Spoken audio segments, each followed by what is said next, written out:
Paglaki ko, Nay, hindi ko na po kayo pauulamin ng tubig at asin dahil ibibili ko kayo ng masarap na pagkain. Fried chicken, hotdog, hamburger. Pauwiin? Ang layo ng bahay nila, Ma'am. Baka kung mapano ang bata sa daan, mas maiging dito na muna siya para mabantayan ang sitwasyon niya. Abat, sumasagot ka pa?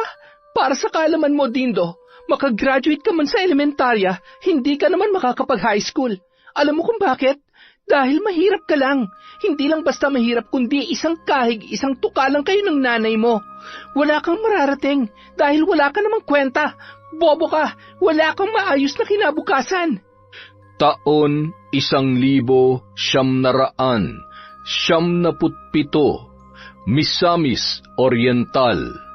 Nagtaas ng kilay si Ma'am Merly nang mapansing wala na naman sa loob ng kanyang klase si Dindo, ang estudyanteng kinaiinisan niya dahil sa pagiging pabida nito. Sinong nakakaalam kung bakit hindi na naman pumasok si Dindo? 3 araw na siyang absent Kahit isa sa kanyang mga estudyante ay walang alam sa dahilan kung bakit hindi nagpapakita sa loob ng paaralan ang kanilang kaklase. Okay, class, may darating na bisita sa Biyernes. Dapat nakasuot kayo ng complete uniform sa araw na yon. Maliwanag ba? Pagsapit ng nasabing araw, maagang dumating si Ma'am Merly sa kanilang silid-aralan. Siya ang gurong tagapayo sa 5 baitang sa paaralang kanyang pinagtuturuan. Pagsapit ng 7:30, nag-check siya ng attendance at nang tinawag niya ang pangalan ni Dindo ay wala na naman doon. Nakaramdam siya ng inis dahil sigurado na hindi siya makakakuha ng mataas na grado mula sa DEX dahil sa kulang ang mga estudyante niyang pumasok nung araw na yun. At wala pa siyang maipapakitang excuse letter mula kay Dindo para sa mga bisita. Pagtungtong ng 8:00 ng umaga, dumating ang humahangos na si Dindo. Nakasuot yon ng malaking t-shirt na umaabot hanggang sa kanyang tuhod ang haba, kulay pula na mayroong mga sulsi, pinagpapawisan ng bata at mayroong bahid ng putik sa muka. Good morning, ma'am. Good morning, classmates. Sorry po, late ako. Anong oras na? Bakit ngayon ka lang? Tsaka tingnan mo nga yung itsura mo, Dindo. Ganyan ba dapat ang suot ng isang mag-aaral? Tingnan mo nga mga classmates mo, lahat sila naka-uniform. Pasensya na po, ma'am. Ano po kasi, alam mo, umuwi ka na lang sa inyo. Nakakahiya makita ng mga bisitang batang uhuging katulad mo. Ma'am, ilang araw na po kasi akong absent, kaya po pumasok ako ngayon. Bukas ka na pumasok. Sige na, umuwi ka na. Laylay ang mga balikat na tumalikod ang bata sa kanilang silid-aralan. Narinig pa niyang pinagtawanan siya ng kanyang mga kaklase dahil sa kanyang suot. Ay, magsusuot na ako ng uniforme bukas para papasukin na ako ni teacher. O Dindo, saan ka pupunta? Pumasok ka na sa room. Maya-maya darating na mga bisita. Sir Eric, good morning po. Pinauwi po kasi ako ni... po kasi sir, masakit po ang tiyan ko eh. Ganun ba? Binigyan ka na ba ni Ma'am Merly ng gamot? Naubos na kasi yung mga gamot sa medicine kit ni Ma'am, sir. O sige, ikukuha muna kita ng gamot. Hintayin mo ako dito, sandali lang ha. Pag-uwi ni Dindo sa kanilang bahay, nadatnan niyang naglalaba ang kanyang nanay Norma. Nay, tumanggap na naman kayo ng labada. Hindi pa po kayo magaling Ayos na ako anak. Wala na akong lagnat. Saka... kailangan kong maglabada para may pambili tayo ng bigas. Isasabay ko na rin itong mga damit mong pampasok sa eskwela. May bigas pa naman po tayo Yung binigay ng Ali na pinag-ibigan ko ng tubig kahapon. Oo nga, pero hindi rin yun aabot bukas anak. O bakit ka nga pala nandito? Wala ka bang pasok? Meron po, Nay, kaso... hindi ako nakapagsuot ng uniforme. May mga bisita kasi kaming dumating kaya pinauwi na po muna ako ni Ma'am. Ay, ganun ba? Naku, pasensya ka na anak ha. Kung hindi lang nagkasakit si nanay ay hindi ka sana nakaliban sa klase ninyo at sana ay nakapagsuot ka ng uniforme ngayon. Naku, Nay, huwag kang humingi ng pasensya. Hindi niyo naman po sadya yung pagkakasakit niyo. Ako nga ang dapat mag-sorry kasi hindi ko kayo natutulungan sa mga paglalabada niyo eh. Lagi kasi akong nasa school. Kaya nga mag-aaral ka mabuti anak, para paglaki mo, hindi ka matutulad sa akin na naghihirap sa buhay dahil walang pinag-aralan. Promise po yan, Nay. Hindi po ako susuko. At sisikapin kong makatapos para hindi ka na magpakahirap sa pagkusot ng mga labahin ng ibang tao. Magpapatayo ako ng malaki-laking bahay at bibilhan kita ng maraming washing machine. Payak lamang ang pamumuhay ni Dindo at ng kanyang ina. Magkaganon man ay masaya naman sila sa kabila ng kahirapang tinatamasa. Silang dalawa na lang ang magkaramay mula nang mamatay ang kanyang tatay dahil sinaksak yun. Maliit lang din ang kanilang bahay na yari sa kawayan, pinagtagpi-tagping yero at mga sako. Kahit ganoon ay malinis naman ang munti nilang kubo. Paglalabada ang trabaho ng kanyang nanay Norma at yun ang kanilang ikinabubuhay. Minsan sumasideline din ang ginang kung may mga nagpapatanim ng mais at palay. Si Dindo naman kapag walang pasok sa eskwela ay nag-iigib ng tubig para sa kanilang mga kapitbahay. Bilang bayad, binibigyan siya ng pera o di kaya'y bigas ng mga yon, at kung minsan naman ay mga napaglumaang damit. Kinaumagahan, masayang pumasok sa paaralan si Dindo nang makasalubong niya si Sir Rod, ang kanilang punong guro. Magandang umaga po, Sir Rod. Magandang umaga rin sa iyo, Dindo. Magkano ang baon mo ngayon? Piso lang po. Ay, bunutan mo nga ako ng uban. Mamayang recess at bibigyan kita ng 20, ha? Talaga, sir? Sige po. Halos kilalang kilala si Dindo sa kanilang school dahil sa mabait at napakamasunuring bata. Matalino rin yun. Ramdam niyang mahal siya ng kanyang mga naging guro mula noong nasa unang baitang pa lamang siya ng pag-aaral. Subalit nang dumating ang bagong transfer na gurong si Ma'am Merly na nagkataong naging teacher niya sa ikalimang baitang ay ramdam niyang iba ang trato nito sa kanya. Para bang laging mainit ang ulo nito kapag kaharap at kausap siya. Bagay na ipinagwalang bahala na lamang niya kahit na minsan ay nasasaktan na siya. Bilang bata, hindi nawawala ang mga pang-aasar at pambubuli. At hindi nakakaligtas si Dindo sa mga yon, pero hindi siya lumalaban. Umiiwas siya dahil laging ibinibilin sa kanya ng kanyang ina na kapag kaya niyang umiwas ay umiwas na lamang para hindi na magkagulo pa. Sa loob ng klase, pinatutsadahan ng tingin ni Ma'am Merly si Dindo. Nag-i-inspeksyon siya sa kanyang mga estudyante na regular niyang ginagawa bago simulan ang klase. May bitbit siyang mahabang stick habang nag-iikot. Malinis naman ang bata at nakauniforme pa. Medyo manilaw-nilaw nga lang ang puti nitong polo na halatang luma na. Ngunit nang may nahagip ang kanyang mga mata, ay napakunot ang noo ng gurong si Ma'am Merly. Dindo, hindi ba uso sa inyong pagputol ng kuko? Ang hahaba, oh. Ayusin mo yung kamay mo. Ipatong mo na maayos sa desk. Napapikit na lamang si Dindo nang maramdaman ang paghataw ng stick sa ibabaw ng kanyang mga kamay. Malakas yun at masakit. Sa susunod, ayaw ko na makakita ng mahahabang kuko at marumi. Maliwanag ba? Opo, Ma'am. Sa bawat pagtaas ng kamay ni Dindo sa tuwing may ginagawang oral recitation ay hindi na siya pinapansin ni Ma'am Merly.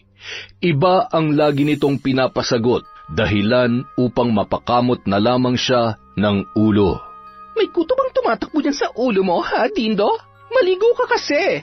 Nagtawanan ang kanyang mga kaklase nang biglang sumigaw si Ma'am Merly. Nagulat pa siya nang bigla siyang hagisan nito ng tiyok at tumama yun sa kanyang noo. Napayuko na lamang si Dindo dahil sa kahihiyan. Kinahapunan, bago matapos ang klase, mayroong inanunsyo ang kanilang guro. Bukas magkakaroon tayo ng homeroom PTA meeting. Kailangan pumunta ang mga magulang nyo. May mahalaga kaming pag-uusapan. Kinabukasan, habang kasalukuyang nagpapakilala si Ma'am Merly sa mga magulang ng kanyang mga estudyante, ay siya namang dating ni Nanay Norma. Magandang umaga po. Pasensya na po kayo at nahuli ako. Ayos lang po yon. Maupo na po kayo. Kasi simula pa lang din po namin. Matapos na magpakilalang muli, inisa-isang tinawag ni Ma'am Merly ang pangalan ng kanyang mga estudyante para makilala kung sino-sino ang mga magulang ng mga yon. Nagtaas ng kamay si Nanay Norma nang tawagin ang pangalan ni Dindo. Pinatutsadahan naman siya ng tingin ni Ma'am Merly. Bahagyang napaismid pa ang guro nang mapansin ang damit niyang luma at ang kamay niyang puno na ng kalyo. Hindi naman yon napansin ni Nanay Norma. Sa kalagitnaan ng pagpupulong, nabanggit ni Ma'am Merly ang tungkol sa mga bayarin at bukas siyang tumanggap ng mga donasyon na makakatulong sa pagpapaganda ng kanilang silid-aralan.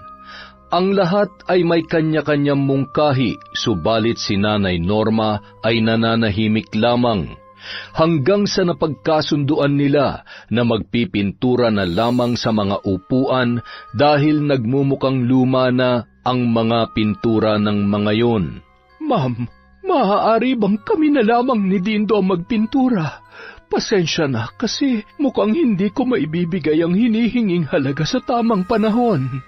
Itataas sana ni Ma'am Merly ang mga kilay niya para sabihin kay Nanay Norma na obligado siyang magbayad dahil sa nagpapaaral siya ng anak. Nang tumugon ang mga magulang ng mga bata, umayon ang mga yon sa suhestyon ni Nanay Norma, kaya wala nang nagawa pa si Ma'am Merly para piliting magbayad ang babae. Natapos ang pagpupulong bandang 10:00 ng umaga. Nagsiuwian na ang mga magulang. Dindo, tapos ka na ba mag-recess? Opo ma'am. Ano bang trabaho ng nanay mo, ha? Bakit hindi kayo makakabayad sa konting halagang obligasyon nyo sa homeroom natin? Labandera lang po kasi si nanay, ma'am. Yung tatay mo, anong trabaho? Patay na po si tatay. Matagal na po. Alam mo, Dindo, magiging mas malaki pa ang obligasyon ng nanay mo pag tumungtong ka ng high school. Aba, dapat ngayon pa lang ay sinasanay nyo na mga sarili nyo na magbayad ng mga bayarin. Hindi yun nagpapaawa kayo para makalibre. Pasensya na po, ma'am. Kapos na kapos lang po talaga kami. Magbanat kasi ng buto, hindi yun nagpapalimos lang ng awa. Kaya nga po ako nag-aaral ng mabuti, ma'am, para makatulong po sa nanay ko balang araw. Alam mo, kahit lagi kong sinasabi sa inyo na mag-aral na mabuti, baliwala rin kung hindi mo magagampanan ang tungkulin mo bilang mag-aaral, gaya ng mga simpleng bayarin. Mas lalo pang tumindi ang inis ni Ma'am Merly nang makitang inabutan ng pera ni Sir Rod si Dindo pagsapit ng tanghali. Siguradong nagpaawa na naman ang batang yon. Pwes ako, hindi tatalib sa akin yung kalokohan mo, Dindo. Sa paglipas ng mga araw, napansin ni Ma'am Merly na lagi na lang tumatambay sa opisina ng punong guro si Dindo tuwing recess at tanghali. Mabait si Sir Rod, ngunit may pagka-istrikto yon pagdating sa kanilang trabaho. Ang gusto niya ay laging nasusunod ang rules and regulations ng paaralan. Ano na naman kayang ginagawa ni Dindo doon? Sumisip-sip? Isang araw, hindi pumasok ng maaga si Sir Rod. Mag-10 na siya nang dumating sa eskwelahan. Sakto namang nagpapakulay ng kuko si Ma'am Merly sa manicurista nang dumaan si Sir Rod sa silid-aralan nila. Teacher Merly, ilang beses ko bang sasabihin na bawal ang mga ganyan sa oras ng klase? Sir, sorry po. Binigyan ko naman ng seatwork ang mga bata. Rules are rules. Hiintayin kita mamaya sa opisina, kasama mga co-teachers mo. Napagsabihan ni Sir Rod si Teacher Merly dahil sa kanyang ginawa. Kahit naiinis ng husto ay hindi niya yon naipakita sa punong guro dahil tiyak na masasabon lamang siya ulit noon. Tanging pagyuko na lamang ang kanyang nagawa dahil sa kanyang pagkakamali. Namumulang pumasok ng classroom si Ma'am Merly, sakto namang nagtatawanan si Dindo at ang kanyang mga kaklase. Everybody, keep quiet! Open your books on page 29. Dindo, linisin mo ang toilet. Ma'am? Bingi ka ba? Ang sabi ko, linisin mo ang toilet. Nagmamadali namang pumasok sa palikuran si Dindo at naglinis doon. Medyo malayo ang posong pag-iigiban ng tubig. Napilitang mag-igib si Dindo kahit na nagsisimula na ang klase dahil wala siyang magagamit doon. Dindo, hindi pa ba nagsisimula ang klase ninyo? Nagsimula na po, sir. Bakit nandito ka sa labas? Pinaglilinis po ako ng CR ni ma'am. Wala pong tubig doon kaya nag-iigib po muna ako. Ganun ba? Sige, magmadali ka na riyan. Baka hindi ka na makahabol sa topic ninyo. Kinaumagahan, pinatawag na naman si Ma'am Merly ni Sir Rod. Napagsabihan siya tungkol sa pagpapalinis niya ng CR kay Dindo sa oras ng kanilang klase. Paglabas ng principal's office, galit na galit si Ma'am Merly na kinausap ang kanyang estudyante. Anong mga pinagsasabi mo kay Sir Rod, ha, Dindo? Ma'am, wala po. Anong wala, ha? Aray ko po, ma'am, masakit po. Pinagkukurot ni Ma'am Merly ang singit ni Dindo at kababakasan ang muka ng bata ng matinding pagkatakot. Ma'am, tama na po. Masakit po. Oras na magsumbong ka kahit kanino, ibabagsak kita. Tandaan mo yan. Ma'am, wag po. Mapapagalitan po ako ni nanay kapag bumagsak ako.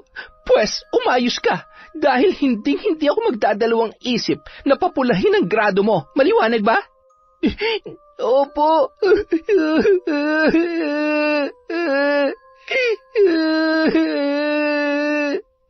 Halos araw-araw nakakatikim ng pamamahiya si Dindo sa kanyang guro. Naroong bahagyang ginupit nito ang kanyang buhok dahil sa hindi raw yun gupit ng matinong estudyante. Pinapalo sa puwit gamit ang stick sa blackboard dahil maingay daw. O di kaya naman ay kinukurot sa tagiliran dahil sa hindi inaayos ang pagkakalagay ng bag nito. At minsan pa ay binabato ng eraser dahil sa hindi raw nakikinig kapag siya ay nagsasalita. Anak, kumusta ang eskwela? Ayos naman po, Nay. Nay, nga pala, may binigay si Sir Rod. May pambili na tayo ng ulam. Aba, naging suki mo na sa pagpapabunot ng uban si Sir Rod mo, Opo. Tapos kanina, binigyan niya po ako ng ulam, pritong karning baboy, Nay. Ang sarap po. Talagang masarap yun, anak. Siyempre po, ipinagtabi kita, Nay. Hinati ko yung binigay ni Sir para matikman niyo rin po. Heto, alam ko kasing asin at tubig na naman lang ang uulamin niyo eh. Naku, sana inubos mo na lamang yan, anak. Busog pa naman ako. Ang sarap kaya ng tubig at asin na ulam, di ba? Paborito natin yun. Paglaki ko, Nay, hindi ko na po kayo pauulamin ng tubig at asin. Ibibili ko po kayo ng masasarap na pagkain. Fried chicken, hotdog, hamburger. Mag-aral ka na lamang na mabuti, anak. Tiyak na makakamit mo ang mga yan. Sabayan mo rin ang pananalig sa Diyos para makuha mo ang mga bagay na minimithi mo. Opo naman, Nay. Sandali lang po Punta muna ako sa tindahan. Bibili lang po ako ng itlog. Sinundan na lamang ng tingin ni Nanay Norma ang kanyang anak. Nawawala ang pagod niya dahil sa kasiglahan nito. Si Dindo na lang ang dahilan kaya siya lumalaban sa mga hamon ng buhay. Kahit hirap at pagod siya sa paghahanap ng pera para sa araw-araw nilang pangangailangan, ay nagkakaroon siya ng pag-asa kapag nakikitang masaya ang kanyang anak.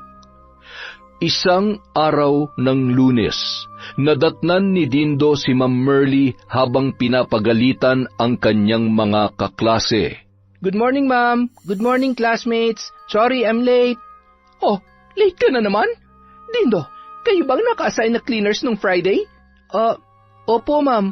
Bilang leader at ikaw pa naman ang nakatatanda sa inyo, bakit mo iniwang nakalublob sa baldeng may tubig ang mga basahan sa loob ng CR? Wala tuloy tayong magamit ngayon. Ma'am, sorry po. Nakalimutan ko po. Nakalimutan. Lumapit si Ma'am Merly sa pintuan ng kanilang silid-aralan. Sinilip niya kung saan pwedeng papuntahin ang kanyang mga estudyante. Lahat kayo, mag-asikaso sa nakatalagang garden. Walang papasok sa loob hanggat hindi ko kayo pinapapasok. Maliwanag ba? Ikaw, Dindo, maiwan ka. Kinuha ni Ma'am Merly ang baldeng may lamang basahan. Nangangalahati naman ang lamang tubig noon at inilagay sa harapan ni Dindo. Akmang bubuhati na sana ng estudyante ang balde para itapon sa labas nang magsalita ang kanyang guro. Saan ka pupunta? Hindi mo gagalawin yan dahil tuturuan kita ng leksyon. Kumuha si Ma'am Merly ng isang baso at sinalok ang tubig na nasa balde. Madumi ang tubig na nagkukulay tsokolate.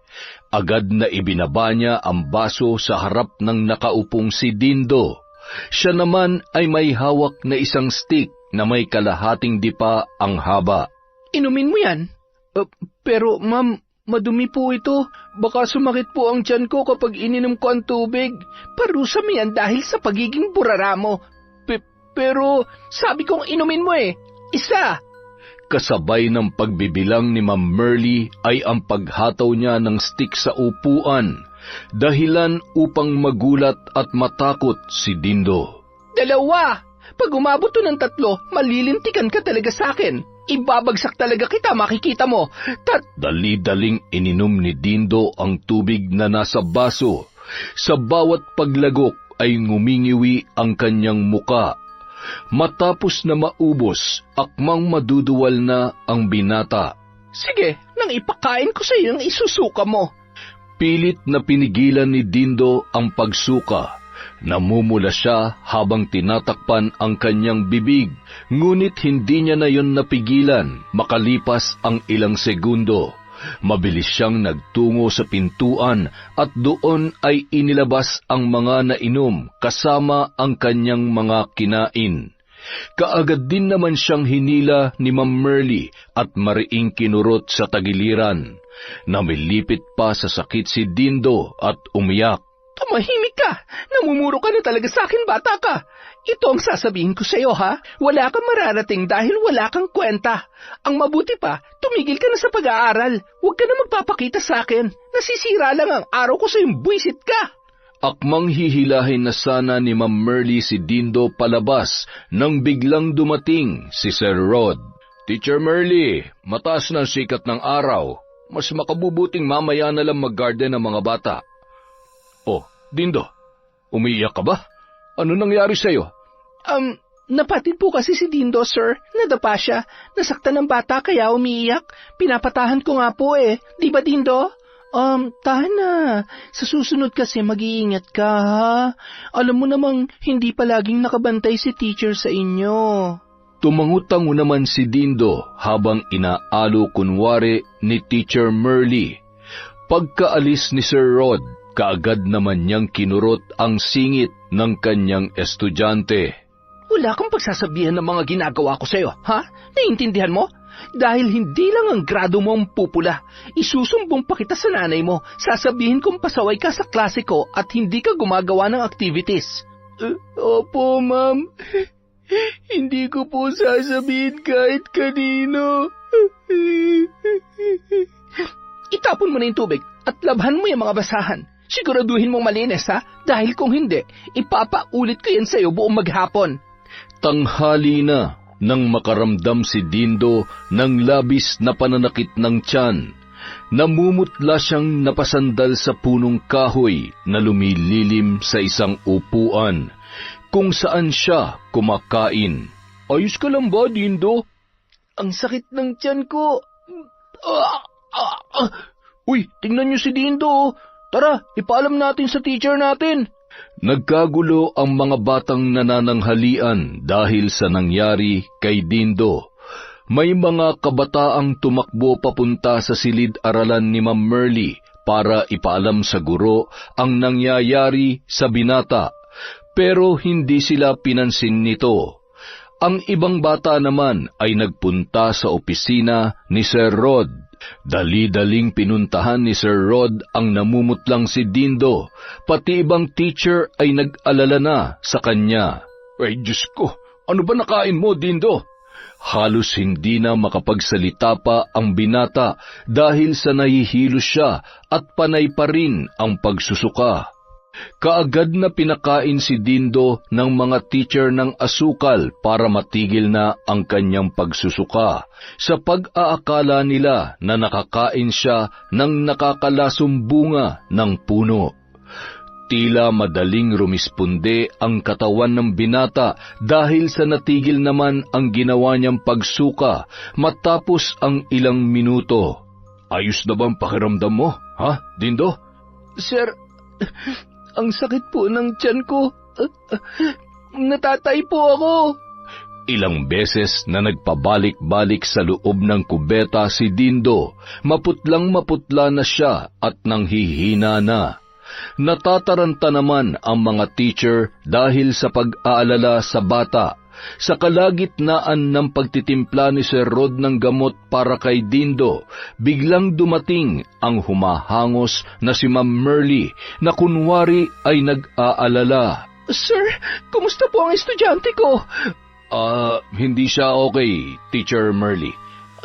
Pauwi na lang ho natin siya para makapagpahinga na siya sa kanila. Pauwiin? Ang layo ng bahay nila, ma'am. Baka mapano ang bata sa daan. Mas maiging dito na lang muna siya para mabantayan ang sitwasyon niya. Baka pag may nangyari dyan dito ay tayo pang sisihin ng nanay niyan. Bilang pangalawang mga magulang ng batang nag-aaral dito sa paaralan natin, tungkulin nating alagaan sila at asikasuhin kung merong nararamdaman silang hindi maganda. Tama. Hindi naman ikakalta sa sweldo mo yung panandaliang pagbabantay sa bata, di ba? Napaismid na lamang si Teacher Merly dahil sa tinuran ng kanyang co-teacher. Nakakainis. Kalalaking tao sobrang matabilan tila. May sinasabi ka ba, ma'am? Wala.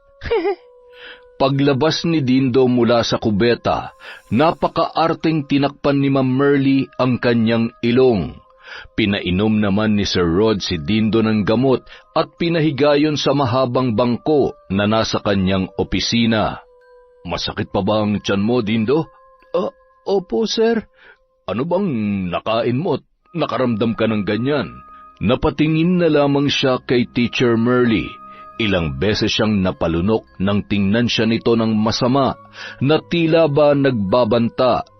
Kanin po, sir, tsaka tubig lang naman. Malinis ba ang tubig na nainom mo? Muli siyang napatingin kay Teacher Merly. Siyempre malinis. Alangan naman uminom siya ng maruming tubig. Hindi ba, Dindo? Opo. Malinis naman po yung tubig. Nang magsimula ang oras ng klase, nagsibalikan na ang mga guro sa kani-kanilang mga silid-aralan. Si Sir Rod naman ang tumingin-tingin kay Dindo. Nang sumapit ang uwian, ay inihatid pa siya nito sa kanilang bahay at binigyan pa ng mga gamot para sa pananakit ng tiyan. Anak, inumin mo na tong gamot na ibinigay ni Sir Rod. Naku, mabuti na lamang talaga at mabait yung punong guro ninyo. Wala pa naman akong pera para ipambili ng gamot. Nay, wala po ba akong kwentang bata? Ha? Bakit mo naman nasabi yan, anak? Alam mo, ikaw nga nagdadala ng swerte sa akin eh. Kanino mo naman narinig yan, ha? May nagsabi lang po sa akin na wala akong kwenta, Nay.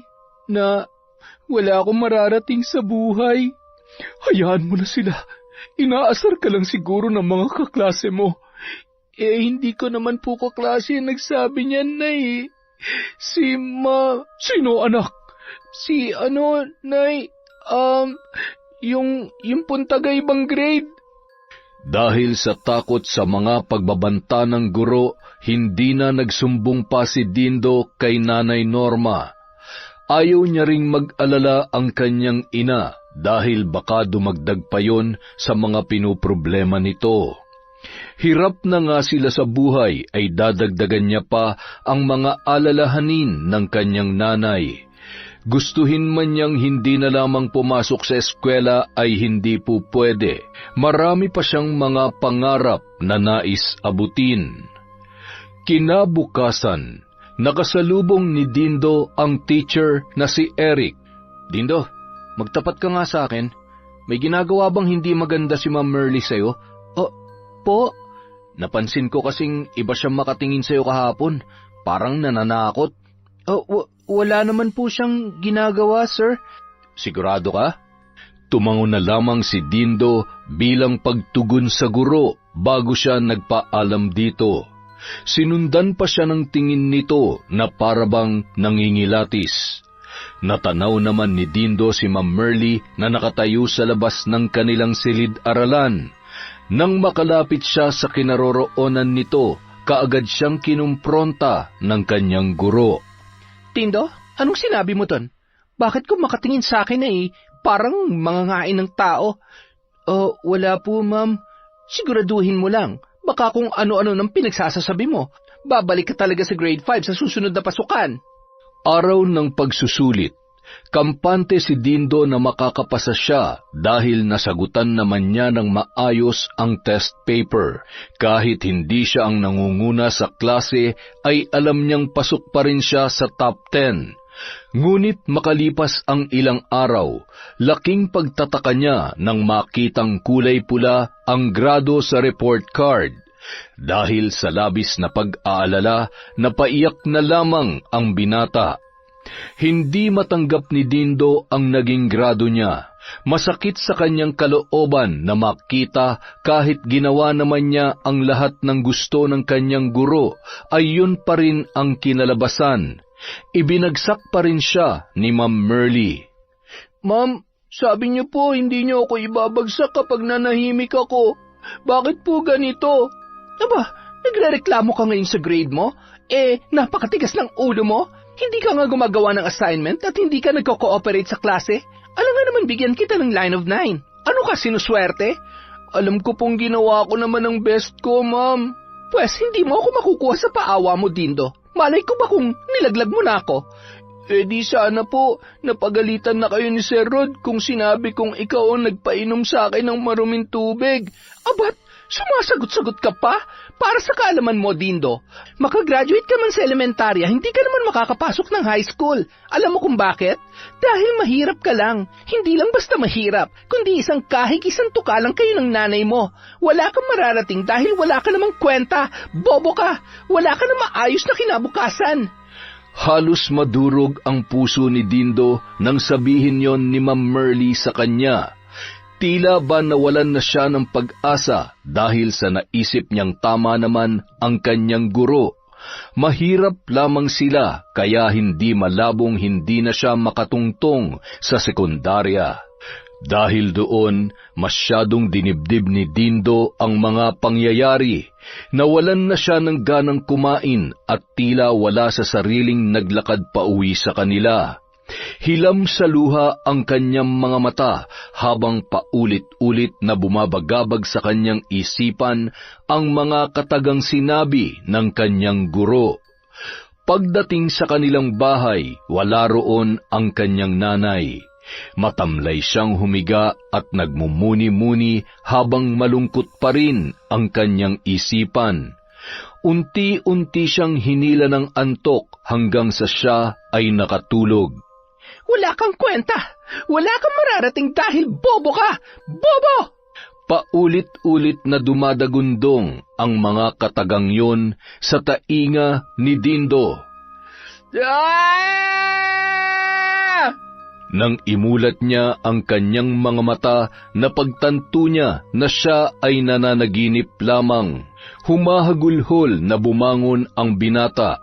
Masakit ang kanyang ulo at tila hindi na niya madaig ang sarili dahil tila nawalan na siya ng lakas. Sobrang bigat ng kanyang pakiramdam. Ilang araw na hindi pumasok si Dindo.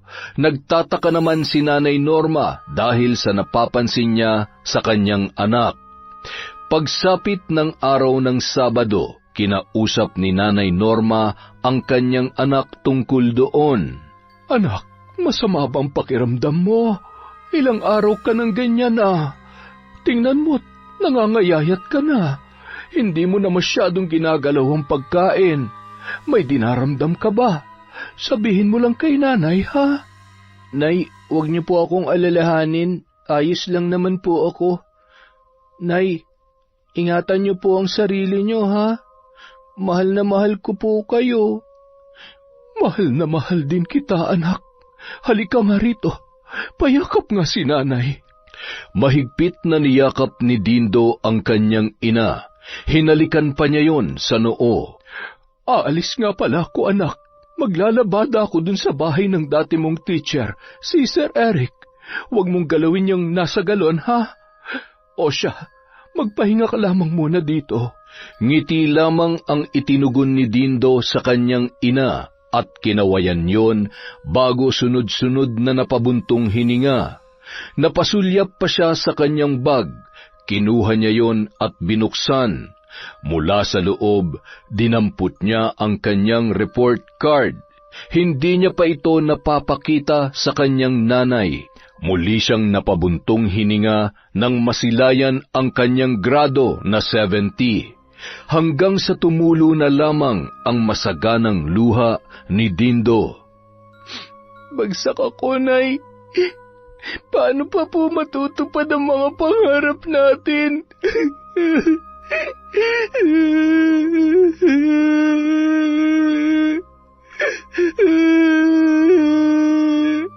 Muling binagabag si Dindo ng mga alalahanin. Pilit niyang nilalabanan ang matinding kalungkutang nararamdaman sa pamamagitan ng pagsusulat sa kanyang kwaderno. Habang sa tila naisip na naman niya ang mga sinabi ng kanyang guro, paulit-ulit yung dumadagundong sa loob ng kanyang isipan. Humahagulhol na tumayo si Dindo at kinuha ang isang galon na sinasabi ng kanyang ina. Binasa niya ang nakasulat doon. Alam niyang lason ang likidong nakapaloob dahil yon ang laging ginagamit ng mga magsasaka para puksain ang mga peste sa sakahan. Wala sa loob na tinungga ni Dindo ang nasabing likido. Makalipas lang ang ilang minuto, biglang nangisay ang buo niyang katawan. May lumabas na mga bula sa kanyang bibig, hanggang sa tumirik na ang kanyang mga mata. Samantala, biglang binayo ng matinding kaba ang dibdib ni Nanay Norma. Hindi niya maipaliwanag ang biglang pagsikip noon na parabang pinipiga. Hindi niya rin alam kung bakit pinagpapawisan siya gayong kasisimula niya pa lamang sa paglalaba. Saglit siyang tumigil sa kanyang ginagawa, saka bumuga ng malakas na hangin. Ayos lang po ba kayo, Aling Norma? Ayos lang naman ako, sir. Pwede po bang makahingi ng tubig? Ay, saglit lang po. Ikukuha ko po kayo. Matapos na makainom at makalanghap ng sariwang hangin, hindi pa rin nawala ang matinding kaba sa kanyang dibdib. Naisip niyang marahil pagod lamang siya kaya ganoon. Ipinagpatuloy niya ang kanyang ginagawa hanggang sumapit na ang tanghali. Libre ang pananghalian niya sa bahay ng guro kaya hindi na siya umuwi sa kanila. Habang kumakain, napag-usapan nila ng guro ang tungkol kay Dindo. Wala po bang sinasabi sa inyo si Dindo tungkol kay Ma'am Merly, Aling Norma? Wala naman po, sir. Bakit po? Para kasing may napapansin ako kay Ma'am Merly na kakaiba lagi ang tingin niya kay Dindo. Wala namang nababanggit si Dindo tungkol sa kanya, sir. Mas maigi siguro kung tanungin niyo po yung anak niyo, Aling Norma. Parang may gusto kasi siyang sabihin, kaso mukha pong natatakot siya eh. Napag-usapan din nila ang tungkol sa ilang araw nang hindi pumapasok si Dindo. Kapag tinatanong naman niya kung may dinaramdam ba yun, ay sinasabi naman ng anak na ayos lamang siya. Naisip ni Nanay Norma na baka nga may problema ang kanyang anak. Pinayuhan naman siya ng guro na kausapin ng masinsinan ang bata para magsabi ng totoo. Pag-uwi ng bahay, nasa labas pa lamang si Aling Norma, meron siyang naamoy. Sa pag-aakalang pinaglalaroan ni Dindo ang lalagyan ng lason, ay kaagad siyang napatakbo papunta sa loob. Dindo? Dindo, anak? Makailang ulit niyang tinawag ang pangalan ni Dindo, ngunit walang sumasagot. Nakita niyang nasa lapag ang ballpen at notebook ng kanyang anak. Dali-dali siyang nagtungo sa munti nilang kusina para ayusin sana ang lalagyan na baka nasagi lang ng pusa kaya natumba at nangamoy. Ngunit napatda na lamang ang ginang nang tumambad sa kanya si Dindo. Nakahandusay ito sa sahig at bumubula ang bibig. Nasa tabi nito ang walang takip na galon na siyang pinaglalagyan ng lason. Nangingitim na rin ang bata at nanigas na. Diyos ko! Dindo! Dindo, anak! Anong nangyari sa'yo? Mabilis na nilapitan ni Aling Norma ang kanyang anak, niyakap at niyugyog ng makailang ulit. Ngunit wala na yung buhay. Dindo! Bakit?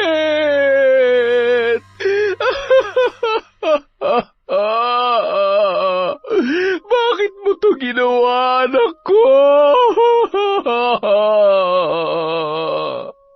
Ang palahaw ni Nanay Norma ay umabot sa pandinig ng kanyang mga kapitbahay. Dali-daling nakiusyoso ang mga yun at nang makita ang nangyari kay Dindo, lahat sila ay naawa sa bata. Aling Norma, bakit kaya nagawa ni Dindo yan? Masyado pa siyang bata para pumasok ang ganyang bagay sa murahan niyang kaisipan. Hindi ko alam. Dindo, anak ko! Ang balita tungkol sa pagpapatiwakal ni Dindo ay mabilis na kumalat sa kanilang baryo, maging sa kabilang barangay kung saan naninirahan si Ma'am Merly. Nagulat pa ang teacher sa kanyang nabalitaan. Hindi niya alam kung bakit binabagabag siya sa mga nalaman. Samantala, hindi na ipinaimbalsamo ni Aling Norma ang kanyang anak. Nagdesisyon siyang matapos ang 24 oras ay ililibing niya na yon, dahil sa wala naman siyang sapat na salapi para sa mga gastusin. Nagtulong-tulong ang mga kapitbahay ng ginang na malinis ang munti nilang kubo. May nag-abot ng kape at tinapay. Mayroon ding nagbigay ng bigas, habang si Aling Norma ay hindi iniiwan ang bangkay ng anak. Lagi lang siyang nasa tabi nito, lumuluha at nilulukuban ng pagdadalamhati. Pagsapit ng gabi, dumating ang mga guro mula sa paaralang pinapasukan ni Dindo, kasama si Sir Rod. Nag-abot sila ng kaunting tulong, pera, bigas at mga biskwit. Nakikiramay po kami, Aling Norma. Ikinalulungkot namin ng sobra nangyari kay Dindo. Sir, hindi ko alam kung bakit nangyari ang lahat ng ito. Si Dindo na nga lamang ang tanging kayamanan ko. Nagkaganito pa siya. Anong kasalanan ko sa Diyos? Bakit pinaparusahan niya ako ng ganito?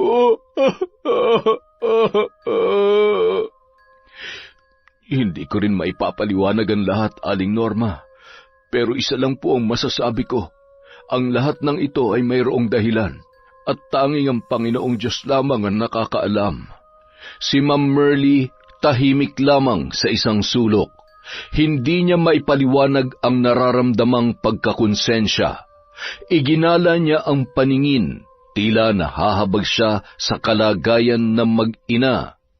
Unang beses na nagpunta siya sa bahay ng mga ito at nang masilayan niya ang pinagtagpi-tagping kubo at ang mga gamit ni Dindo, tila hinaplos ng habag ang kanyang puso. Sa malakas niyang pagbuga ng hangin ay nakuha niya ang atensyon ni Sir Eric. Ayos ka lang ba, Teacher Merly? Oo. Naawa lang ako kay Dindo, sir. Sa tingin mo, ano kayang dahilan ng pagpapatiwakal niya? Hindi ko alam, sir. Ang awa na naramdaman ni Teacher Merly kay Nanay Norma ay mas lalong nadagdagan nang ikwento nito kung gaano niya kamahal ang kanyang anak, kung gaano katayog ang pangarap ng bata para makaahon sila sa kahirapan. Kaya lamang ay hindi na niya makakamit ang mga bagay na yun.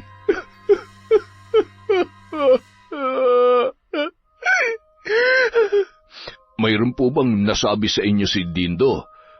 Baka mayroong problema yung bata. Wala po talaga akong alam, Sir Ron. Kasi pag dumadating siya galing eskwela, lagi niyang ikinukwento ang tungkol sa mga leksyon nila. Wala namang nabanggit ang anak ko tungkol sa kung may problema ba siya o ano. Kung alam ko lamang, di sana hindi na humantong sa ganito. Baka napagkamalang tubig ni Dindo yung lason, kaya niya ininom. Hindi naman siguro. Saka maaamoy niya naman yun. Sayang, napakabait niya pa namang bata. Masigla, masayahin, at napakatalino. Hindi na lamang kumibo pa si Teacher Merly dahil iba ang tinging ipinukul sa kanya ni Sir Eric. Naging palaisipan sa lahat kung ano ang sanhi ng pagpapatiwakal ng bata. Hanggang sa inilibing na siya ay wala pa ring nakukuhang sagot si Aling Norma. Buong araw na tulala ang ina. Oo nga't dumagsa ang tulong mula sa kanyang mga kababaryo, ngunit aanhin niya pa ang mga yon, gayong wala na ang natatanging nakapagpapasaya sa kanya. Hanggang sa naisipan niyang kuhanin ang mga gamit ng anak, niyakap niya ang nag-iisang uniforme nito na katabi ng isang bag. Nang magsawa ay binuksan niya naman ang bag at inisa-isang inilabas ang mga gamit sa eskwela ni Dindo. Ang huli niyang nakuha ay ang isang kwaderno na may nakaipit na report card. Nakita niyang pula ang mga nakamarka doon. Line of 7 lahat. Binuklat-buklat ni Aling Norma ang nasabing kwaderno hanggang sa napadako ang tingin niya sa isang pahina na nakatrianggulo ang tupi. Napakunot noon na lamang siya dahil sa nakasulat doon, "Dear Diary." Nang buksan yon ng ginang, nakilala niya ang sulat kamay ng kanyang anak. Nakasaad doon ang mga araw kung kailan yon sinaktan ng gurong si Ma'am Merly. Nakalagay kung gaano yun nasasaktan sa tuwing kinukurot ng guro ng pinong-pino. Nakasulat din doon ang araw at mga pangyayari kung saan pinainom si Dindo ng tubig na pinagbabaran ng mga basahan at kung gaano binagabag ang bata nang makita ang kanyang bagsak na grado. At ang huling mga kataga ang lalong nagpadurog sa puso ni Aling Norma. Napahagulhol na lamang ang matanda nang malakas niyang binasa ang mga katagang, "Mahal na mahal ko si nanay, pero ang hirap palang mabuhay. Sorry po, Nay." "Ngayon ay alam ko na kung bakit ka nagpatiwakal, anak. Nang dahil sa teacher mong mapang-abuso, magbabayad siya. Pagbabayaran niya ang lahat ng ito. Isinusumpa ko. Pagsapit ng gabi, nagsuot ng itim na bestida si Aling Norma. May bitbit na itim na kandila at libreto ang magkabila niyang kamay. Mabilis ang mga hakbang niya papunta sa kung saan para gumawa ng isang ritual. Ritual na kung saan ay palihim niyang makakamit ang hustisya. May ilang mga kapitbahay na nakakita kay Aling Norma, subalit hindi na lamang siya tinanong at kinausap ng mga ito dahil alam nilang sobrang nagdadalamhati pa siya sa pagkawala ng nag-iisa niyang anak. Sinundan na lamang siya ng tingin ng kanyang mga kapitbahay. Hindi na inusisa pa kung saan siya pupunta. Sa pagdating sa may sementeryo, tahimik ang buong paligid. Malamig ang hangin na dumadampi sa buo niyang katawan. Hinarap niya kaagad ang puntod ni Dindo, saka mabilis na nagtirik ng mga kandilang itim. 3 yun na nakahilerang patatsulok. Umusal ng orasyon si Aling Norma. Bigla namang humampas sa mukha niya ang malakas na hangin. Taimtim siyang nagdarasal habang hawak-hawak ang nakabuklat na libreto. Nang unay mga bulong lamang niya ang maririnig sa paligid hanggang sa unti-unti nang lumalakas ang bawat pagbigkas na lumalabas sa kanyang bibig, na tila sumasabay sa pag-ihip ng unti-unting papalakas na hangin. Maya-maya pa, may mga bulating nagsilabasan mula sa ilalim ng lupa. Buhay na buhay ang mga yon at mukhang malulusog. Kumuha siya ng isa at itinaas sa ere. Binulungan ng orasyon bago inilagay sa loob ng kalahating bao ng nyog. Mula sa kanyang bulsa ay kinuha niya ang isang papel na mayroong nakasulat na pangalan ni Teacher Merly. Nakapaloob din doon ang isang karayom. Habang nag-oorasyon, tinutusok niya ang bawat letra ng pangalang nakasulat doon. Pagkatapos ay inilagay niya ang bulate sa papel bago yun itinupi, sa kanya ibinaon sa ibabaw ng puntod ng anak. Malakas ang ihip ng hangin, ngunit hindi na mamatay ang apoy sa nakasinding kandila. Ma'am Merly, tikman mo ang katas ng aking paghihiganti. Samantala, pabaling-baling naman sa higaan si Teacher Merly. Hirap siyang makatulog dahil sa kakaisip kung bakit nga ba nagpakamatay si Dindo. Ay, ano ba itong naiisip ko? Alam kong wala akong kasalanan sa nangyari sa kanya. Naawa lang siguro ko kay Dindo kaya ako ganito. Akmang ipipikit na sana niya ulit ang kanyang mga mata nang sumagi sa kanyang isipan ang ngiti ni Dindo. Naman may pasok pa ako bukas. Patulugin mo na ako, Dindo, ano ba? Mula sa nakabukas na bintana ay biglang umihip ang malakas na hangin. Dumampi yun sa kanyang muka. Biglang nagsitayuan ang kanyang mga balahibo sa batok at tila naghatid ng kilabot sa buo niyang katawan. Dahil sa kakaibang naramdaman ni Teacher Merly, mabilis niyang isinara ang bintana habang yakap-yakap ang sarili na parabang naaasiwa pa. Hindi na nakabalik pa sa kinahihigaan ang guro dahil pakiramdam niya may mga matang nagmamasid sa kanya. Kumatok na lamang siya sa silid ng kanyang lola para doon na makitulog. Bakit, Apo? May bumabagabag ba sa'yo?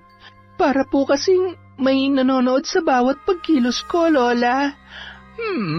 Hindi maganda yan. Sige, dumito ka muna. Kahit nasa loob na siya ng silid ng matanda, hindi pa rin makatulog ang teacher. Maalinsangan ang kanyang pakiramdam at pinagpapawisan siya kahit na malamig naman ang panahon. Dahil doon, buong magdamag siyang nanatiling gising. Kinabukasan, puyat na nagtungo sa paaralang pinagtuturuan si Teacher Merle. Wala siyang ganang magturo dahil nais niya lamang matulog. Naghihikab pa siya nang pumasok sa silid-aralan ni Sir Eric. Ang mga estudyante naman ay nasa garden na naka-assign sa mga yon. Magandang umaga, Teacher Merle. Magandang umaga, sir. Aba, mukhang puyat na puyat ka. Hindi lang ako nakatulog na maayos kagabi. Anong sadya mo pala, sir? Wala naman. Magtatanong lang sana ako kung kumusta ba si Dindo sa klase mo? Sir, kamamatay lang ng bata. Buti pa, hayaan na lamang nating manahimik ang kaluluwa niya. Huwag na muna natin siyang pag-usapan sa ngayon. Ayaw mo lang yata magtanong ako ng kung ano-ano eh. Sige, karapatan mo naman yan, ma'am. Alis na lang ako. Tinitigan pa siyang mabuti ni Sir Eric bago yon tuluyang lumabas. Nanggigigil naman si Ma'am Merle sa kasamang guro dahil sa inaasta noon. Kalalaking tao, napaka-chismoso. Kumukulo talagang dugo ko sa teacher na yon.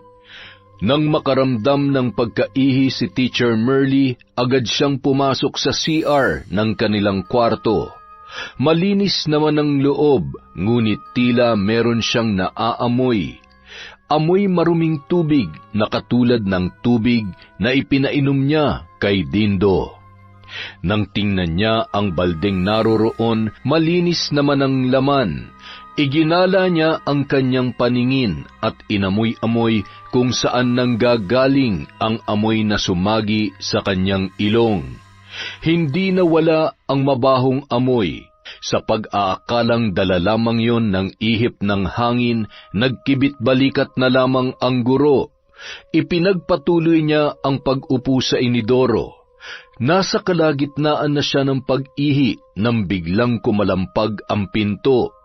Noong una, mahina lamang yun.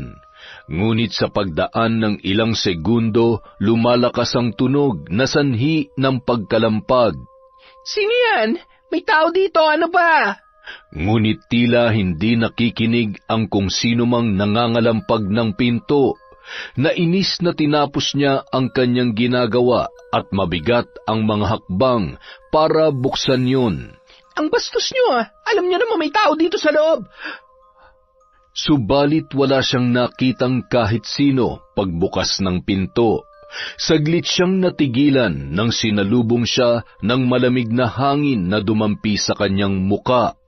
Gumapang ang kilabot sa kanyang katawan, dahilan upang magsitayuan ang kanyang mga balahibo.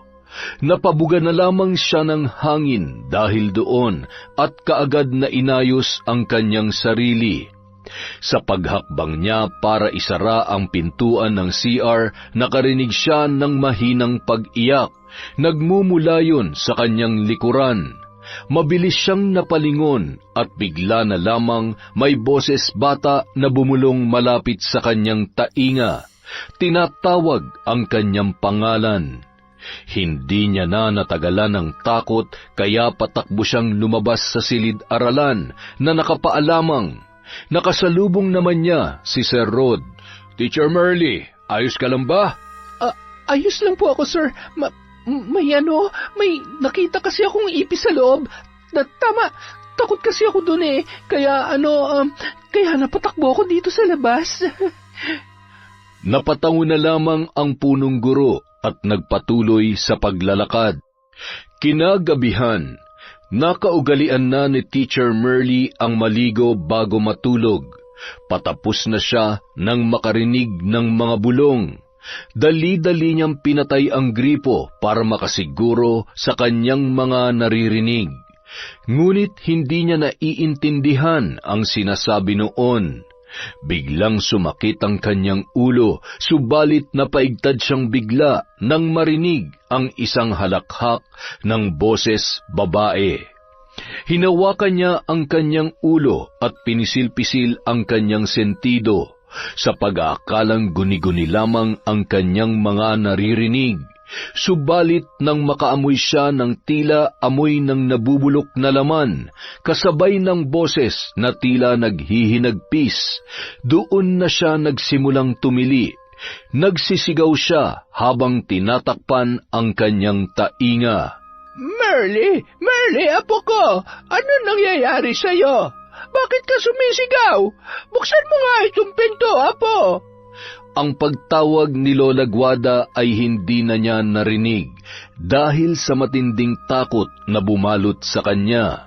Nanginginig siya at tila nabibingi na dahil sa mga bulong na tila kumakalikot sa loob ng kanyang tainga. At hindi pa rin siya tumitigil sa pagsigaw. Nanlaki pa ang kanyang mga mata nang mapansin ang pagkalampag ng pinto. Napasiksik siya sa sulok habang nanginginig sa takot. Sa pagbukas ng pintuan ay bumungad sa kanya si Lola Guada na kababakasan ng pag-aalala. Merly, ano nangyari sa'yo, ha? Lola? Oo, ako ito. Ano bang nangyayari sa'yong bata ka? Humagulgol at yumakap si Teacher Merly sa kanyang lola habang nanginginig. Huwag niyo po akong iiwan, Lola. Ayaw ko mapag-isa. Natatakot po ako. Natatakot ka? Saan naman? Kanino? Hindi na nakasagot pa ang guro. Mahigpit na niyakap na lamang niya ang matanda. Isang araw, nag-uusap sa labas ng kantin sina Sir Eric at Sir Rod nang napadaan sa kanila si Teacher Merly. Hindi sila pinansin ng dalaga at parang wala yun sa sarili. Sir, may napapansin ba kayo kay Teacher Merly? Ay, oo naman. Maganda siya, di ba? Ay, hindi po yan, sir. Nitong mga huling araw kasi palagi ko na lang siyang napapansing. Laging nagugulat kapag may nakakasalubong. Hindi na rin siya gaanong nagsusungit sa klase niya. Para bang merong nagbago? Alam mo, Eric, nahahalata na kita, ha? Lagi mo na lang pinag-iinitan si Teacher Merly. May gusto ka ba sa kanya? Naku, sir. Hindi po, wala po. Ligawan mo na kasi. Binata ka, dalaga siya. Saka mukhang bagay naman kayong dalawa. Napakamot na lamang ng ulo si Sir Eric sa tinuran ng punong guro. Hindi kasi noon naiintindihan ang kanyang pinupunto. Pagsapit ng gabi, muling nagtungo sa sementeryo si Nanay Norma. Umiiyak siya habang nakaluhod sa ibabaw ng puntod ni Dindo. Makaraan ang ilang minuto, hinukay niya ang ibinaon niya doon noong nakaraan. Nang makuha ang papel, sinilip niya ang bulate. Naroroon pa rin yun at buhay na buhay. Napangiti siya dahil alam niyang tumatalab ang kanyang ginagawang ritual. Mabilis naman siyang gumawa ng hugis taong modelo gamit ang lupa. Nag-usal ng mga orasyon matapos na mabuo ang ginawa niyang tila manika at ipinasok sa parteng dibdib nito ang hinukay na papel. Ngayon palang magsisimula ang tunay mong bangungot, Teacher Merly.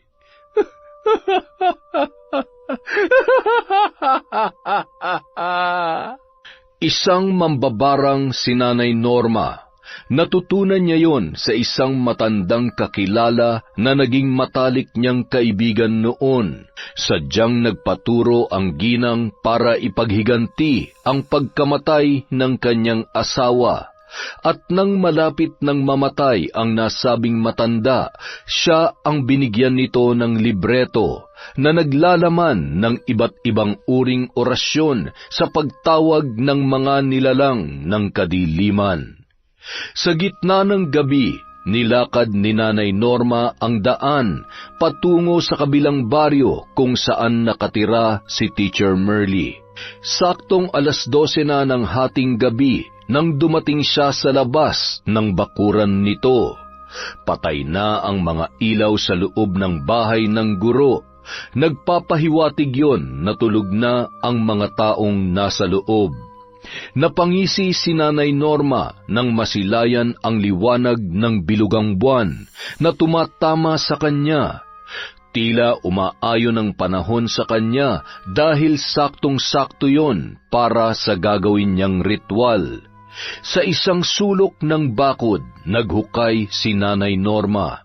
2 dangkal lamang ang lalim ng hukay at may lawak na 2 dangkal din. Tamang-tama lang para magkasya ang kanyang ginawang imahe roon. Habang pinapasok sa ginawang hukay ang hawak na imahe, bumubulong-bulong naman siya ng mga orasyon na tanging siya lamang ang nakakaunawa at nahihirapan siya sa kanyang mga ginagawa. Ang tanging maiintindihan lamang sa kanyang mga inuusal ay ang pagsambit niya ng pangalang Merly. Maging sa pagtabon, nag-uusal pa rin siya ng mga dasal para sa mga nilalang ng dilim. Nang tuluyan ng natabunan ang ginawang modelo, nagpahid ng pawis si Nanay Norma sa pamamagitan ng likod ng kanyang palad. Humahangos siya na tila ba pagod na pagod. Muli siyang umusal ng orasyon at sa pagtatapos ng kanyang ginagawang ritual, inusal niya ang mga kataga. Kakiko, Kakiko, Amen. Walang lingon-lingon na tinahak ni Nanay Norma ang daan pauwi, habang nakaguhit sa kanyang mga labi ang tagumpay ng ngiti. Samantala, binulabog ang mahimbing na tulog ni Ma'am Merly ng mga bumubulong sa kanyang tainga. Humahangos siyang tinatakpan ang magkabilang tenga dahil sa hindi na niya maintindihan kung bakit siya nagkakaganoon. Tama na! Ayoko na! Tama na! Halos gabi-gabi siyang binubulabog ng mga naturang bulong na hindi nagpapatulog sa kanya, pero pinipigilan niya na ang sariling maglabas ng malakas na boses dahil ayaw niyang mag-alala pa ang kanyang lola. Kahit pagod at puyat, sinisikap niyang hindi yon ipahalata sa matanda. Pinipilit pa rin niyang makapagturo sa mga bata dahil yon ang kanyang ikinabubuhay. Sa sweldo niya lamang sila umaasang 2 ng kanyang Lola Guada. Isang umaga, habang pinaliliwanag niya sa kanyang mga estudyante ang tungkol sa isang aralin, biglang merong nanitsit sa kanya mula sa labas. Napalingon naman doon ang teacher at kaagad na sumalubong sa kanyang muka ang malamig na simoy ng hangin. Sa sobrang lamig noon ay tila yelo ang dumampi sa kanyang muka. Ilang beses niyang natampal ang kanyang sarili dahil sa kakaibang lamig na nararamdaman. Nagtataka naman ang kanyang mga estudyante sa kanyang mga galaw, hanggang sa may malakas na boses babaeng bumulong sa kanyang tainga. Hindi niya maintindihan ang sinasambit noon at ang tinig noon ay parang pumasok hanggang sa kaibuturan ng kanyang pandinig. Napatakip na siya ng tainga at napadaing dahil sa sumisidhing kirot na nagmumula sa pinakailalim noon, hanggang sa napasigaw na lamang si Teacher Merly. Aray ko!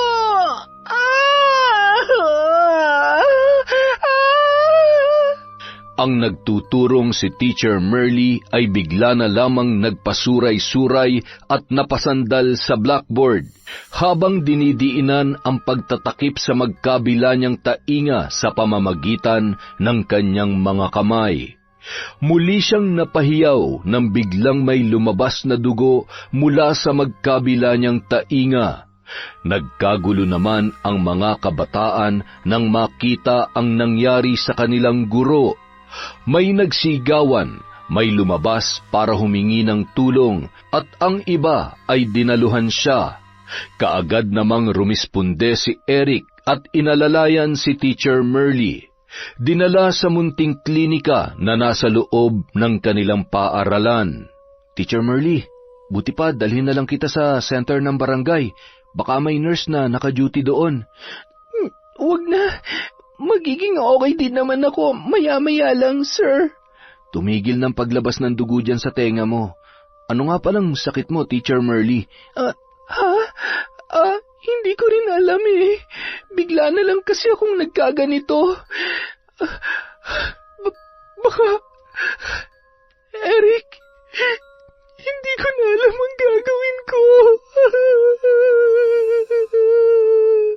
Nagulat na lamang si Eric sa inasta ng kanyang co-teacher. Unang beses niyang nakitang umiyak ang dalaga at sa harapan pa niya. Sanay kasi siyang palaging masigla ang guro kahit na minsan ay mataray at masungit yon sa kanya at sa iba pang tao. May problema ka ba, ma'am? Sabihin mo lang, makikinig ako. Nagsimula ang lahat ng ito nung mamatay si Dindo. Namilog ang mga mata ni Eric at napukaw ang kanyang kuryosidad dahil sa tinuran ng dalaga. Sigurado ka? Sige lang. Ano bang mga nangyari? Lahat ng detalye sa bawat nakakasindak at nakakapangilabot na nangyari sa kanya ay kinuwento niya sa lalaki. Oo, hindi ako ang pumatay sa kanya, pero alam kong isa ako sa mga dahilan kaya nagpatiwakal si Dindo, Eric. Alam ko. Sa tingin mo, minumulto ka ni Dindo, Teacher Merly? Hindi ko alam, pero yung mga narinig kong mga bulong parang boses ng isang babae. Hindi na naituloy pa ni Teacher Merly ang kanyang pagsasalaysay nang biglang tumulo ang masaganang dugo mula sa magkabilang butas ng kanyang ilong. Pati si Sir Eric ay natataranta na dahil hindi tumitigil ang pag-agos ng dugo kahit na nakatingala ang dalaga. Ang puting panyong pinantakip niya sa ilong ni Teacher Merly ay nagkulay pula na rin. Mabilis na nilabhan ni Sir Eric ang panyo at nilagyan niya ng tubig ang noo ng babae. Isang paniniwala yon sa kanila na kapag tinapik-tapik ang noo ng isang taong dumudugo ang ilong gamit ang basang bagay ay kusayong titigil. Tila naging epektibo naman ang ginawa ni Sir Eric dahil isang saglit lang ay huminto na ang pagtulo ng dugo. Subalit bigla na namang bumulwak yon mula sa bibig ni Teacher Merly nang akmang magsasalita na sana siya. Naninikip ang kanyang dibdib. Pakiramdam niya ay parang sinusunog yon dahil sa tila mayroong apoy na gumagapang sa kanyang loob na nagbibigay sa kanya ng mainit na pakiramdam. Napahiyaw siya sa sobrang sakit nang tangkain niyang hawakan ang kanyang dibdib. Diyos ko po, Teacher Merly! Nanghihina at sobrang putla na ni Teacher Merly makalipas lang ang ilang sandali. Eric, okay lang ba kung magpapahatid ako sa iyo sa bahay? Gusto ko nang matulog at magpahinga. Pumayag naman ang binata sa kahilingan ng dalaga na sinang-ayunan naman ni Sir Rod na kararating lamang. Sakay sa motorsiklo ni Eric, hinatid niya ang dalaga sa kabilang baryo. Bago pa makababa ng motorsiklo, muling nagsuka si Teacher Merly. Sa pagkakataong yun, hindi na dugo ang lumalabas mula sa kanyang bibig, kundi putik. Natataranta na si Sir Eric dahil sa pag-aalala nang lumabas sa bakuran si Lola Guada. Hindi naman nag-atubili ang guro na isalaysay sa matanda kung ano ang nangyari sa kanyang apo. Pinapasok niya sa loob ng bahay si Eric habang inaalalayan nito si Teacher Merly. Lola, masama po ang kutob ko. Baka kailangan nang magpatingin ni Merly sa albularyo. Ha? Albularyo? Yan din ang nasa isip ko, iho. Ilang araw ko na rin kasing napapansin ang pag-iba ng kinikilos nitong apo ko. Lola, hindi po ako nababaliw, di ba? Oo naman, apo. Kaya lang kailangang magpaalbularyo tayo para malaman natin ang sanhi ng karamdaman mo. Alam mo, Merly, sa baryo namin, marami nang gumaling sa karamdaman nila matapos na magpatingin sa isang albularyo. Sasamahan kita kung gusto mo. Ay, hindi ba nakakahiya sa'yo, iho? Ayos lamang po yun. Nang sumunod na araw, maagang nagtungo si Eric sa bahay ni na Teacher Merly para sana dalhin ang dalaga sa kakilala nitong albularyo. Ngunit nadatnan niyang nanghihina yon at namumutla. Nahihilo rin ang dalaga kapag pilit na pinatayo. Pakiramdam niya ay mabubuwal siya sa lupa. Ang mabuti pa po, ako na lamang ang pupunta sa albularyo, Lola. Anong mga dadalhin mo doon, Eric, para maihanda ko? Yun pong damit na huling sinuot niya, yung hindi pa sana nalalabhan, Lola. Tamang-tama, hindi ko pa nalalabhan yung uniforma niyang nabahira ng dugo. Yun na lamang ang dalhin mo. Matapos na makipag-usap si Eric sa albularyo tungkol sa kanyang sadya, seryosong binusisi ng albularyo ang damit ni Merly, habang panay ang usal ng orasyon. Base sa mga senyales na sinabi mo, at sa nararamdaman kong itim na mahik ang bumabalot dito sa damit, masasabi kong nasa ilalim ng sumpa ng barang ang nagmamay-ari ng damit na ito. Nagulat naman si Eric sa sinabing yon ng albularyo. May magagawa po ba kayo para mapigilan ang epekto ng sumpa? Kung mahahawakan ko ang mismong biktima, kaya kong putulin ang sumpang nasa loob ng kanyang katawan. Walang sinayang na sandali si Eric. Nakiusap siyang sumama ang albularyo sa kanya para dalhin sa bahay ni na Merly. Saktong sa kanilang pagdating, nagkulong na sa loob ng kwarto nito ang dalaga. Nagsisisigaw dahil sa ginagambala na naman ng mga misteryosong bulong. Samantala, umiiyak naman sa isang sulok si Lola Guada dahil sa labis na pag-aalala at pagkabahala. Puwersadong binuksan ni Eric ang pinto ng silid ni Merly. Kaagad ring napatingin sa kanila ang dalaga na nanlilisik ang mga mata. Sino kayo? Umalis kayo! Lumayan niyo na ako! Sapo ang buong muka, humahagulgol si Merly at nagsimula ng sumiksik sa isang sulok. Apo, si Lola mo ito. Halika, huwag kang matakot sa amin. Kakampi mo kami, Merly. Nagpalinga-linga na nanginginig ang dalaga habang malikot na ginagala ang kanyang mga mata. Ilang sandali pa, bigla na lamang yung humalakhak ng napakalakas. Wala kayong alam. Hindi niyo alam ang lahat. Ako lang ang nakakaalam. Kami lang dalawa ni Dindo. Umalis ka! Ilayo niyo sa akin ang matandang yan! Lola, pakiusap po! Huwag mo hayaang makalapit sa akin ang matandang lalaki na yan! Natatakot po ako sa kanya, Lola! Kailangan mahawakan ko siya, Eric, bago pa mahuli ang lahat at tuluyan na siyang mawala sa kanyang sariling katinuan. Merly, nakikilala mo ba ako? Ako to si Eric, kasama ko ng albularyo. Tutulungan ka niya sa problema mo. Magtiwala ka lang. Masamang tinitigan ng dalaga ang binata. Dahan-dahan siyang tumayo pagkatapos marahas niyang sinunggaban si Eric. Dahil sa pagkabigla, hindi nakailag ang binata kaya natumba siya at nadaganan ng babae. Papatayin ko kayong lahat! Ah! Nang makabawi, ubod lakas na hinawakan ni Eric ang mga kamay ni Merly na sumasakal sa kanyang leeg. Nagpupumiglas ang babae, ngunit wala rin itong nagawa nang pagtulungan siyang igapos ng albularyo at ni Eric. sa pahintulot na rin ni Lola Guada. Pasensya ka na, Apo.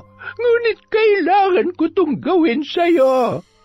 Ang nagwawalang si Merly ay tila naging mahinahon nang mapatitig yon sa labas ng bintana. Natulala na lang siyang bigla habang tumutulo ang kanyang mga luha. Hinawakan ng albularyo ang kanyang ulo. Bumubulong-bulong yon ng mga dasal at naglabas ng isang medalyon mula sa kanyang bulsa. Isinuot niya yon sa leeg ni Merly. Tila bumalik naman sa huwisyo ang dalaga. Ayoko dun. Ang dilim. Napakadilim. Sagrado ang medalyon na ito. Ipapahiram ko muna sa'yo. Ano nang nararamdaman mo, Iha? Namamanhid po ang buong katawan ko. Pagod na pagod po ako. Habang nasa leeg mo ang medalyong yan, hinding-hindi ka na magagambala ng mambabarang. Malalaman mong malapit lang siya kapag uminit ang medalyon sa leeg mo. Heto, haralin mo itong dasal. Makakatulong yan na malaki sa iyo oras na mangailangan ka ng tulong. Pinalibutan din ng sagradong orasyon ng albularyo ang bahay ni Merly. Dahil sa nararamdaman niyang malapit lamang doon ang pinagmumulan ng mabigat na enerhiya. Naging maayos na ang pakiramdam ng dalaga mula nang magamit niya ang medalyon. Naging normal na rin ang mga gabing dumating. Masigla na rin siyang bumalik sa kanyang pagtuturo. Hanggang sa sumapit ang ika-40 araw mula noong mamatay si Dindo. Kasama ang mga kasamahang guro, nagpunta sila sa bahay ni Aling Norma para sumamang mag-alay ng dasal para sa bata. Hindi na nila nadatnan ang ginang kaya sumunod na lamang sila sa sementeryo. Hindi alam ni Merly kung bakit tila sumisikip ang suot niyang medalyon. Hindi rin siya mapakali dahil sa pakiramdam niya ay nag-iinit yon. Samantala, nasa isang sulok si Aling Norma, nakakunot ang noo habang nakatingin kay Merly. Kasalukuyang nasa kalagitnaan na siya ng kanyang pagdarasal para sa kanyang anak. Ayos ka lang ba? Umiinit ang suot kong medalyon, Eric. Nagkatinginan ang dalawa dahil nababatid nilang pareho kung ano ang ibig sabihin noon. Nang matapos ang padasal, isa-isa nang nagpaalam ang mga dumalo, maging ang ilang mga guro. Naiwan na lamang sina Eric, Merly at Aling Norma sa naturang sementeryo. Kumusta na po kayo, Aling Norma? Maayos naman, Sir Eric. Mailap ang mga mata ni Aling Norma na pasimpleng napatingin kay Teacher Merly. Magiging mas maayos siguro ko kung malalaman kong nagdurusa na sa impyerno ang dahilan kung bakit naisipang magpatiwakal ni Dindo. Aling Norma, Nanlilisik ang mga mata ng ginang nang sulyapan niya ang dalaga. Sa mabilis niyang pagkilos ay marahas niyang hinablot ang suot nitong medalyon. Hindi ito nababagay sa'yo. Makahulugang ngumisi ang matanda at nag-usal ng orasyon, subalit sa ginawa niyang pag-oorasyon, tila parang napaso naman siya sa medalyon, kaya kaagad niyang nabitawan yon. Mabilis namang pinulot ni Eric ang nasabing medalyon. Biglang nakaramdam ng pagkahilo si Merly, napahawak siya sa kanyang ulo habang pinipikit ang kanyang mga mata. Sa pagmulat niya ay tila ba naiinog ang paligid at nakakita siya ng isang pabilog na dilim. Unti-unting lumalaki yon hanggang sa siya ay tila nilamon na ng kadiliman at dahan-dahan na natumba sa lupa. Si Aling Norma naman, mabilis na naglakad papalayo para lisanin ang lugar. Merly! Kaagad na dinaluhan ni Eric ang dalaga. Binuhat niya yon at dinala sa lilim ng isang puno, saka pinaypayan at pinisil-pisil ang batok ni Merle. Ilang sandali pa napaungol ang dalaga habang natutulog. Gumuguhit sa kanyang muka ang paghihirap. Samantala, sa panaginip ni Merle, narinig niya ang halakhak ni Aling Norma. Naghatid yon ng kilabot sa buo niyang katawan.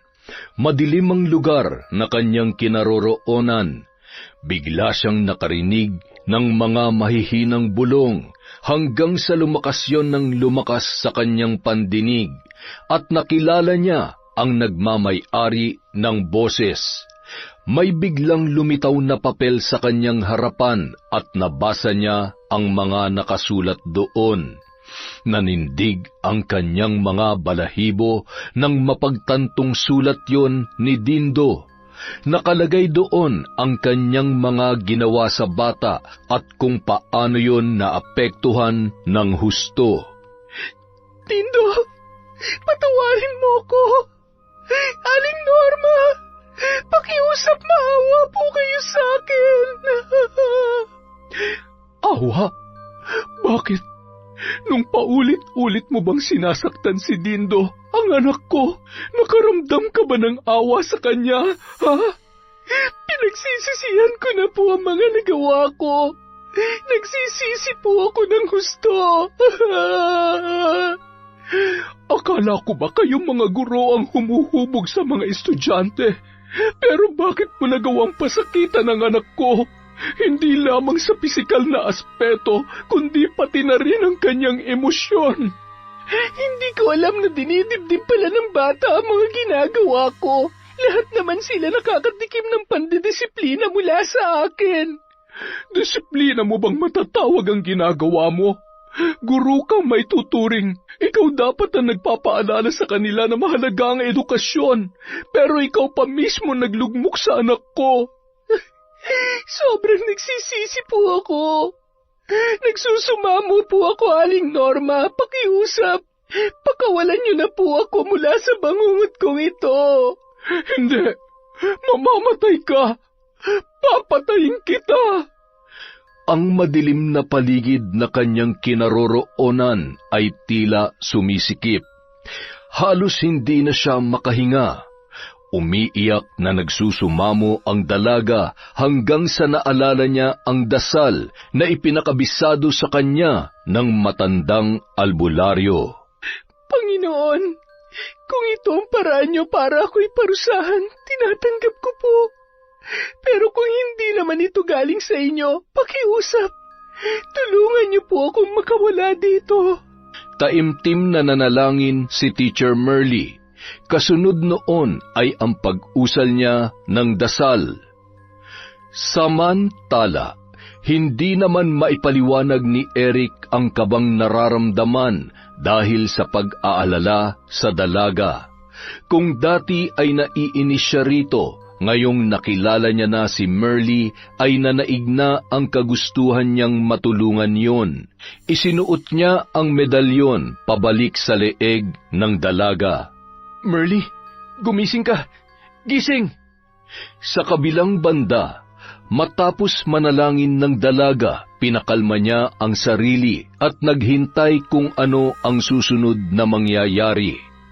Ilang sandali pa, nakarinig na naman siya ng mga bulong, kaya lamang ngayon ay boses lalaki na yon at nakilala niya ang tinig ni Eric. Tinatawag nito ang kanyang pangalan. Unti-unting may lumitaw na maliit na liwanag sa harapan ni Merle. Palapit yon ng palapit sa kanya hanggang sa lumaki yon at nakawala siya sa kadiliman. Ilang ulit na niyuyugyug ni Eric ang lupaypay na katawan ng dalaga at sa muling pag-ungol nito ay biglang nagmulat yon ng mga mata sa kamalakas na napasinghap. Eric, nasan ako? Salamat naman at nagising ka na. Nandito pa rin tayo sa sementeryo. Si Aling Norma? Umalis na siya. Si Aling Norma nagpaparusa sa akin, Eric. Ikinulong niya ako sa isang bangungot. Akala ko'y magiging katapusan ko na. Ibig mong sabihin, si Aling Norma ang mambabarang? Pero bakit? Bakit niya nagawa sa iyo yun? Ang totoo, kasalanan ko naman talaga ang lahat. Minaltrato ko si Dindo, sinaktan, at ang malala pa, ibinagsak ko siya kahit na alam kong mataas naman ang grado niya. Bakit mo naman kasi nagawa yun sa bata? Naiinis ako sa kanya. Tingin ko pabida siya lagi, paawa. Lagi ko siya nakikita sa opisina ni Sir Rod. Para ano? Para magpaawa, kaya binibigyan siya ng kung ano-ano? Hindi ko gustong inaasal niya, naiirita ako. Kaya naisip kong parusahan siya kasi nga, pabida siya masyado eh. Mabait na bata si Dindo. Pinagkakatiwalaan namin siya. Hindi mo lang yun makita dahil nabulag ka sa inis mo sa kanya, Merly. Lagi siyang inaabutan ng pera ni Sir Rod kasi binubunutan siya noon ng puting buhok. Hindi yun nagpapaawa. Natigilan na lamang si Merly dahil sa kanyang mga narinig. Natakpan niya ang sariling bibig at napalingon sa puntod ni Dindo. Dahan-dahan siyang naglakad papalapit roon, nanginginig na napaluhod sa ibabaw ng puntod. Dindo, kung nasaan ka man ngayon, sana mapatawad mo ako. Sobrang nagsisisi ako sa mga nagawa ko sa iyo. Pinapangako ko, hinding-hindi na ako gagawa ng mga bagay na magpapasakit sa mga estudyanteng katulad mo. Iintindihin ko na lahat sa inyo at uunawain ko ang inyong mga sitwasyon. Banayad na dumampi ang hangin sa muka ni Teacher Merly. Kasabay noon ang pagdapo ng isang puting paru-paro sa kanyang dibdib. Napangiti siya habang masaganang dumadaloy ang mga luha sa kanyang pisngi. Samantala, sa loob ng isang kubo, naramdaman ni Aling Norma ang panghihina ng kanyang sumpa. Galit na galit siya dahil sa nababatid niyang ang medalyon ang pumuprotekta kay Teacher Merly. Kaya naman muli siyang nagtirik ng mga itim na kandila para sa ritual na gagawin at itinabi sa mga yon ang nakabukas na libreto. Nang akmang magsisimula na sana siya ay bigla siyang binulabog ng isang itim na pusang gala. Mabilis niya yung pinalabas, subalit hindi yun tuluyang umalis, bagkus ay nakipaghabulan pa yun sa kanya. Hanggang sa makarating sila sa labas ng kubo, hindi niya napansin ang pagkatumba ng isang nakasinding kandila, dahilan upang kumalat ang apoy sa loob. Sa pagkabigla at sa pag-aalala niya sa libreto, tinangka niya yung kunin. Pagapang siyang nagtungo sa loob ng kanyang munting silid, subalit masyado ng malakas ang apoy para makuha niya pa yun. Kahit nahihirapan, pinilit niya pa rin gumapang pero nadaganan na siya ng mga nasusunog na parte ng kubo hanggang sa hindi na siya nakagalaw pa at tuluyan ng tinupok ng apoy. Makalipas ang ilang buwan, tuluyan ng gumaling si Teacher Merly. Hindi na siya nakakarinig ng kung ano-anong mga bulong o di kaya'y nakakaramdam ng mga nakakakilabot na bagay. Mas lalo niyang minahal ang pagtuturo at mas nauunawaan niya na ang kanyang mga estudyante na napamahal na rin sa kanya. Sa nangyari kay Aling Norma, mas pinili ni Merly na pabasbasan ang kinatitirikan ng dati nilang kubo. Maging ang puntod ni Dindo ay ipinaayos niya at pinasimento. Araw-araw niya rin yung dinadalaw at dinadalhan ng mga sariwang bulaklak bilang pambawi sa mga naging kasalanan niya sa bata. Teacher Merly, Teacher Eric, ang bilis ng panahon Parang kailan lang nang masaksihan namin ang pagbabangayan ninyong dalawa, tapos ngayon ay masasaksihan na namin ang inyong pag-iisang dibdib. Binabati ko kayong dalawa. Masaya ako para sa inyo. At masaya ring tinanggap ng dalawa ang regalong ibinigay sa kanila ng punong guro. Ang pagsisisi ay laging nasa huli, pero kung mas mananaig sa atin ang mga bagay para itama ang kamalian, sadyang papabor pa rin sa atin ang mga kaganapan. Yon! Maraming salamat po ulit sa pagtsatsaga sa kwentong Enteng. Wala po muna tayong shoutout sa susunod na video. Maraming salamat po ulit mula sa kwentong Enteng.